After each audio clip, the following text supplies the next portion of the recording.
O diabo era um anjo de luz? A paz do Senhor Jesus, meus irmãos. Hoje iremos tratar um assunto aqui que 99%, né, dos evangélicos cristãos aí, até católicos, talvez a maioria da parte que crê na Bíblia, creem que o diabo era um anjo que caiu do céu. Mas vamos analisar de acordo com os textos utilizados por essas pessoas para ver o que as sagradas letras nos falam. Vamos lá? Primeiro texto, Ezequiel 28. Vamos analisar aqui o contexto inteiro. Olha, veio a mim a palavra do Senhor dizendo: Filho do homem, levanta uma lamentação sobre o rei Tiro, dizendo-lhe.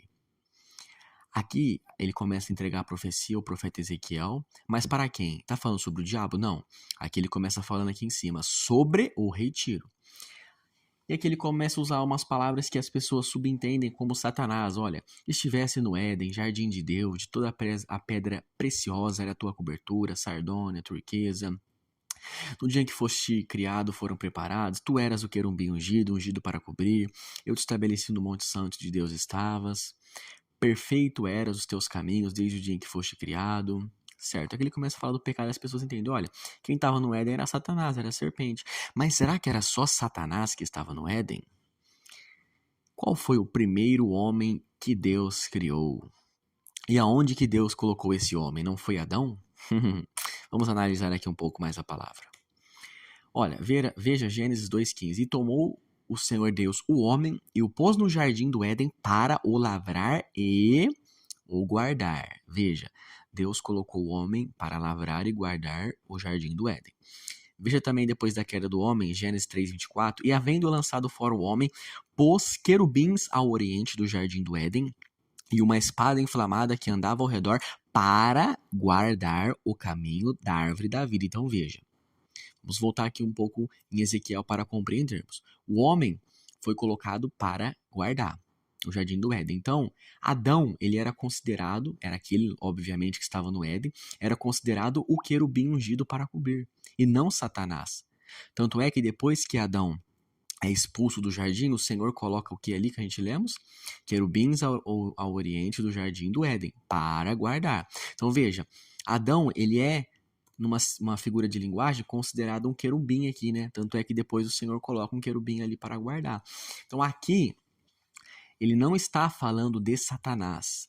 É claro, a gente vê a profecia, né, de Ezequiel para o rei do Tiro, mas ele está usando aqui um exemplo de Adão, da mesma forma que Adão caiu, da mesma forma que foi achada iniquidade em Adão, foi sobre a vida do rei Tiro, entendeste? Então ele fala aqui, ó, tu eras o selo de medida, cheio de sabedoria, perfeito em formosura, ou seja, assim como era Adão, também foi o rei Tiro.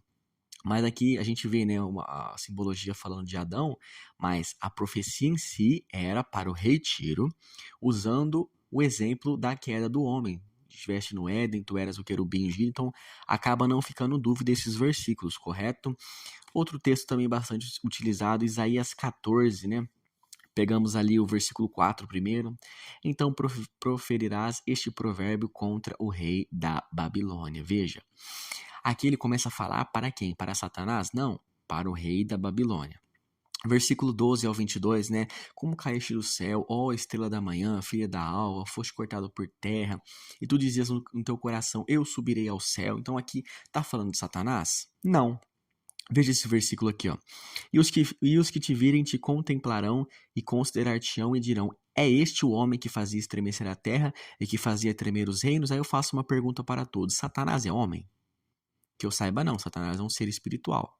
Mas vamos lá, é que ele começa a dizer, ó, mais para baixo também, os irmãos podem ler todo o texto depois. Como os que descem do covil de pedras como um cadáver pisado. Satanás tem corpo? Eu acredito que não. E vemos aqui mais no final, porque me levantarei contra eles, diz o Senhor dos Exércitos, e extirparei da Babilônia o nome. Então veja aqui, no versículo 4, ele confirma para quem está falando, o rei da Babilônia, e aqui depois ele também confirma para o rei da Babilônia. Então assim, não tem nada de Satanás aqui. Agora vamos analisar uns textos aqui que as pessoas parecem que não gostam de analisar, né? 1 João 3,8, quem comete o pecado é do diabo, porque o diabo peca desde o princípio. Veja, não é desde um tempo depois da criação, mas desde o princípio ele peca.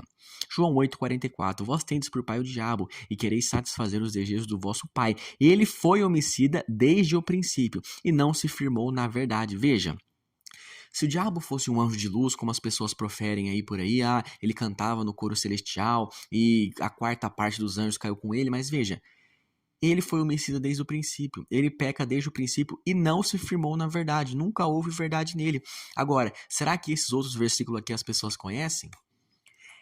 Isaías 54:16. Eis que eu criei o ferreiro que assopra as brasas no fogo e que produz a ferramenta para a sua obra. Também criei o assolador para destruir. Veja só Deus falando através do profeta Isaías. Isaías 45:7. Eu formo a luz e crio as trevas. Eu faço a paz e crio o mal. Eu, Senhor, faço todas essas coisas.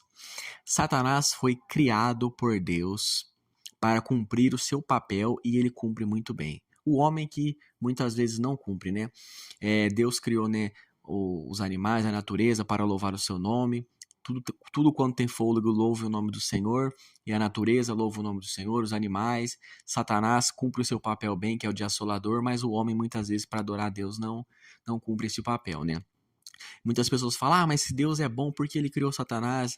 A justiça do homem não pode ser comparada com a justiça divina, mas esses versículos nos mostram, Ezequiel e Isaías não está falando de Satanás, e a palavra nos prova, Jesus falou também, que ele foi homicida desde o princípio e que Deus criou todas as coisas. Eu crio o mal, também criou o assolador. Então, esta é a palavra de Deus. Amém.